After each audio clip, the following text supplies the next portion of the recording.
don't think that there is a best image of space, but some are better than others.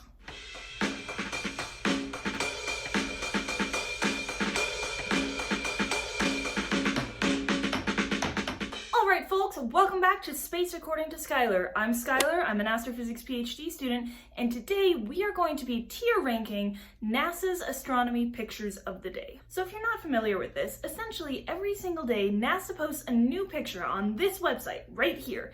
And that picture is some image of space or related to space, and it's captioned really well, short little paragraph explaining what's going on. It's a great site to just check out every morning if you're looking for a little bit of pretty space pictures in your life. And I wanted to talk about it, but I wanted to do something a little bit more fun, so instead of just going through the pictures, we are going to be tier ranking them. So this is the tier ranker that I made. It's pretty straightforward. What I did was I took every image from July. Like I said, they post a new image every day, so there are literally thousands of them. Didn't want to have to go through thousands, so we took every one from July 2022. If you like this video and this idea, let me know in the comments and I can make it a continuous series where I do one every month. So here are the pictures. They're not necessarily in order. They just kind of got put in here randomly. So how this is going to work, in case you've never seen a tier ranking video before, which you probably have, I'm a little behind on this trend. But essentially, there's 5 categories here. I gave them my own names because I wanted to do something unique. The top category is lost for words. The images where I am literally just in awe of the universe, and there's not much more to say beyond that. Just below that, we have wow, pretty self-explanatory. Kind of in the middle, we've got it's pretty. It's a pretty image. This is nice. Then we have neat, but I've seen it. You know, like it's not an extraordinary image. There's a lot of pictures like this out there. Yeah. And then at the very bottom, meh. As a quick disclaimer, a lot of these pictures were taken by amateur or professional photographers, and however I rank these is not actually meant as a reflection of their work. This is just my own personal opinion, and honestly, even the meh category can often just mean I'm not personally interested in it as much. I'm an extragalactic astronomer. I like the really pretty pictures of faraway objects more than I like a picture of, say, the moon. But that doesn't mean that picture of the moon isn't great. This is just my opinion. So with that disclaimer in place, let's get going. Picture of the moon over a cathedral, and like, it's a pretty picture. I think I'm gonna put it here. Neat, but seen it? That seems pretty reasonable. Like, it's a nice picture, the moon looks pretty, the backdrop of the cathedral is nice, but like, I've seen it. Ah, I remember this one. This one is actually a very cool picture. It's not a very cool picture to look at, so I'm just gonna put it in the it's pretty, but the story behind this picture is great. So the idea here is this is a picture from the Apollo 11 lunar lander. It's actually a picture that Neil Armstrong took out of the window, looking out at the lunar surface. Which is such a cool idea for a picture. I mean, the lunar surface doesn't look like anything particularly spectacular in this image, but it was taken by a human on the moon, and that's good enough to bring it into at least the middle category. This next picture is actually pretty cool. I think it might be cool enough to put in the wow category because it's something you may not have seen. What we're looking at here are called analemmas. This is an image of the sun's path taken across the sky, across each day over the course of a year. So from side to side is the movement of the sun. I think this was taken in Poland, so we're looking at how the sun is moving across the sky in Poland every day. But over the course of the year, because of tilt of Earth's axis relative to the sun, where the sun is relative to your horizon is going to change. And it's going to change in this figure 8 pattern that we call an analemma. So each one of these figure 8s is where the sun is on a different day over the course of the year. And then all the different figure 8s are at various times during that day. And I think it's just a really cool image to show that. What makes this image even more interesting is that it was taken using a pinhole camera. Essentially, the photographer had a photographic paper, and he just opened up a pinhole that let light shine on the photographic paper every day and then closed it up. And then the next day he put that same paper there and then did the same thing. So this was an image taken on the same sheet of paper over the course of a year. That's really cool. That's why it deserves to go in WoW. Next, we have a picture of some star trails. It's a really pretty picture, so I'm putting it in it's pretty. One thing I do like about this image is you can really see the curvature of the Earth. So these circles that you're seeing here are the tracks of stars over the course of a night. You're seeing how the stars are moving across our sky. But of course, it's not the stars that are moving, it's the Earth that is spinning. We're looking to the north here, so you're seeing in that central region, that is the North Star.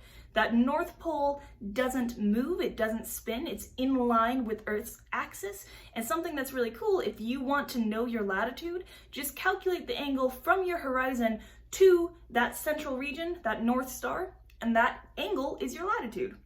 So here, it's kind of hard to tell from this picture, but maybe they're at a latitude of like, I don't know, 30 degrees north, something like that. Seems reasonable? Yeah. The next image, it might be a loss for words. No, I'm putting it in wow. I'm putting it at the top of the wow.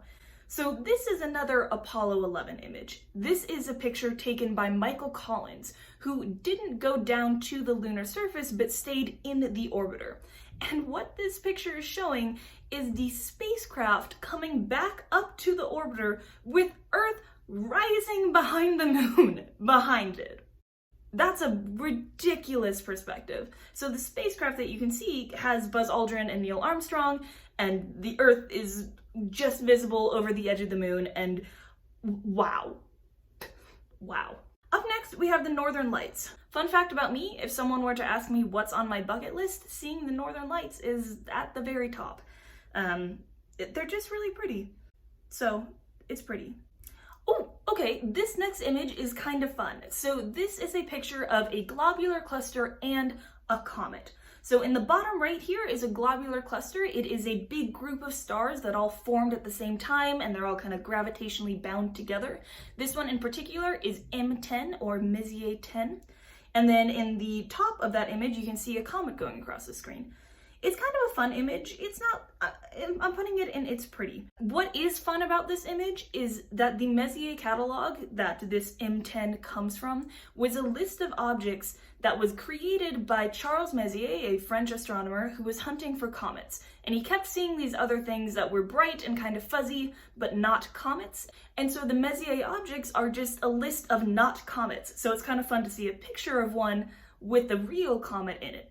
And I think that's what puts it in the it's pretty for me, because that's fun to think about. Oh, next up we have the Cat's Eye Nebula, which is one of my favorite images of space, going right up there into the wows. So this is a planetary nebula. It is a dying star, and what you're seeing is the inner core of the star in the center, illuminating the outer layers of gas that have been flung off as the star dies. Now, it's thought that the central region actually has a binary star system, and as they orbit around each other, that gas that is getting flung off, whichever one is dying, is kind of going out in waves, which are creating these beautiful patterns. But this is one of my favorite nebulas because look at it. It is so gorgeous. The next image, it's pretty. It's at the tail end of it's pretty, and the reason I'm putting it as not as neat but seen it because this is probably something that you haven't seen. This is the moon rising, not the sun. So that's the moon, and these rays that it's putting forth are coming up because the moon is getting eliminated by the sun, and that sunlight is reflecting into Earth's atmosphere, and as it passes through the clouds, there are gaps in the clouds that the light can travel through, and it creates these rays of moonlight. And normally we think of sun rays, but these are moon rays, so that's kind of cool. Next up, we've got a close-up picture of the moon, and I'm gonna be honest, it's going in neat but seen it. I've seen a lot of close-up pictures of the moon, putting it above that though. This is looking at the Tycho crater, really pretty, but it's the moon. Oh, the next one is one of my favorites. You're going way up there in the wows. So this is a picture of my favorite planet and my favorite moon, Jupiter and its moon Europa. What's super cool is that dark spot above the great red spot is the shadow of Europa. And I just love that kind of image. Next one, you know, this one might be a meh, I'm gonna be honest. It's a cool image. So what you're looking at here is the pretty much new moon, like the tiniest of a crescent. So you can kind of barely see the moon in this image. Meh. Ooh, Pleiades over Half Dome. We're getting a lot in the it's pretty, to be honest. But it's pretty. Pleiades is an open star cluster, Half Dome in Yosemite. It's nice. I don't know what to tell you. Up next, we have the International Space Station and Saturn lining up super well. It's kind of cool. It's neat. It's neat. I've seen the ISS. I've seen Saturn through a small telescope like this. It's neat. Okay, now we've got an infrared picture of Jupiter, and infrared pictures of Jupiter are interesting because they allow you to see its ring. And once again, you got a nice little shadow for Europa. It's neat. Jupiter has a ring. That's kind of cool, but it's not like thrilling. Oh, this is where we're starting to get good. So this is the spiral galaxy M74, I believe, and it's one of the recent JWST images. It's a really pretty picture. You're seeing kind of the skeleton of the galaxy, and we're seeing into star-forming regions, into the dust, more than we've ever seen before. Ooh, this is another pretty image.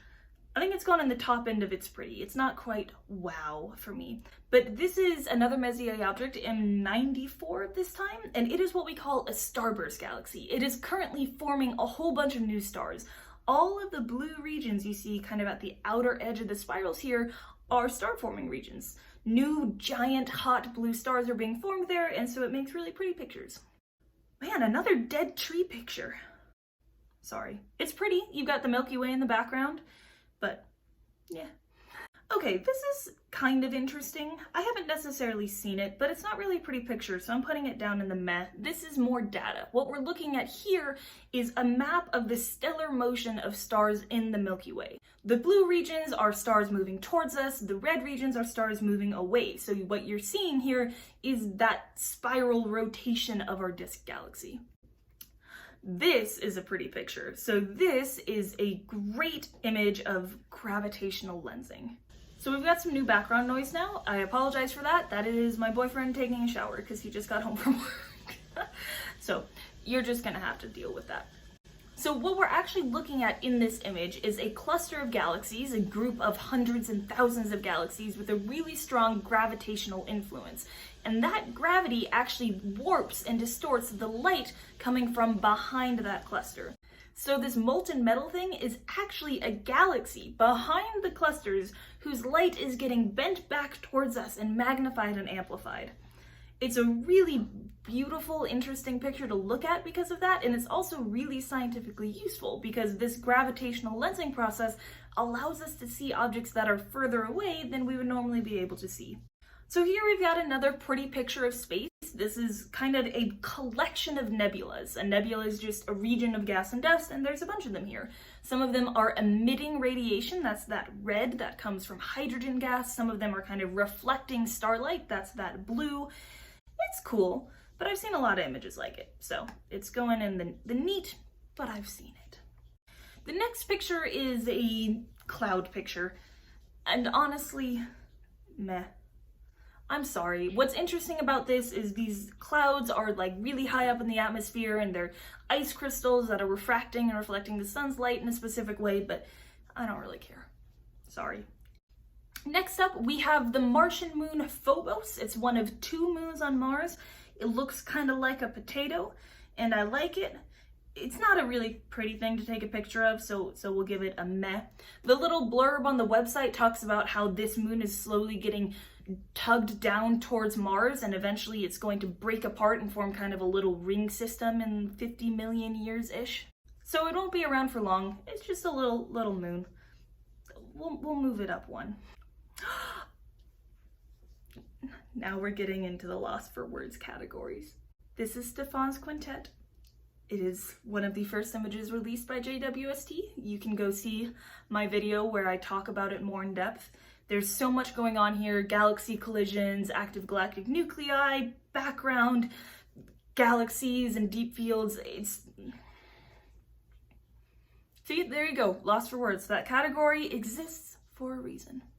Here's another it's pretty. I do tend to put a lot of things in the middle, don't I? Well, too bad. It's pretty. This is Andromeda, our next nearest large spiral galaxy neighbor, seen over the dunes of the Sahara, which is really fascinating. Andromeda is just barely visible to the naked eye. I think it's one of the furthest things you can see with the naked eye when you are in really great observing conditions. You couldn't see it in a city. And a lot of the outer regions that you see in this image aren't really visible without a telescope and long exposure times because they're relatively faint. But this is a cool picture. It's a cool picture for scale. Andromeda is coming towards us. We're going to collide in about 5 billion years, so that's exciting. But it's a very pretty picture. Saturn's hexagon. This is also a pretty picture. I like Saturn. So you can see on the very north pole of Saturn, there is a weather formation that is essentially a perfect hexagon, which is really cool. It's just kind of oddly geometric, and I think it's fascinating. So it's going in, it's pretty, because Saturn is also just a really pretty planet to take pictures of. All right, next up we've got a bit of a meh, I'm gonna be honest. Let's put it like the top of meh, no, the top.